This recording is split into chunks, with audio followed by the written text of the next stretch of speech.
Making sense of homonyms, using context clues.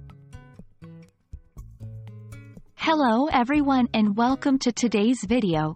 In this session, we're going to explore context clues, a powerful tool that can help you avoid confusion when dealing with homonyms in English.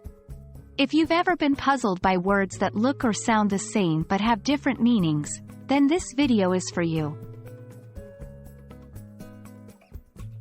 First things first, what are homonyms? Homonyms are words that either sound alike or are spelled alike but have different meanings. For example, the word bat can mean a flying mammal or a piece of sports equipment.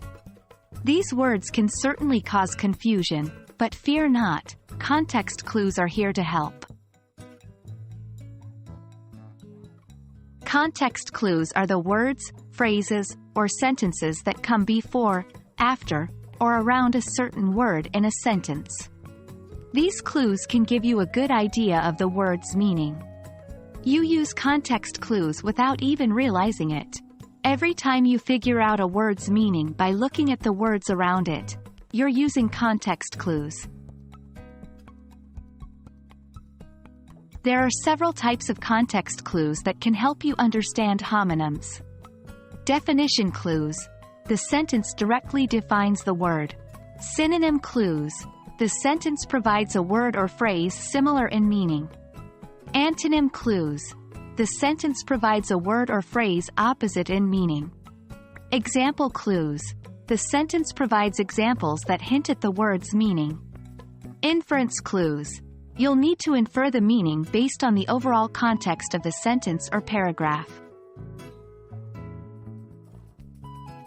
Now, let's dive into how to use these context clues with homonyms. 1. Read the sentence carefully. Look at how the word is used in the sentence. 2. Identify possible meanings. Think about the different meanings the word could have. 3. Use context clues. Look for clues in the surrounding words or sentences. 4. Choose the most likely meaning. Decide which meaning makes the most sense in that particular context. Let's look at an example. John placed the bat in the trunk. Given the context, you can infer that bat refers to a sports equipment rather than a flying mammal. And there you have it. Using context clues can significantly reduce the confusion caused by homonyms in English.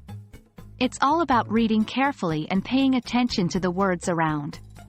Keep practicing, and soon you'll be a pro at using context clues to navigate the tricky world of homonyms. Thanks for joining us today, and we hope this video has been helpful to you on your English language learning journey.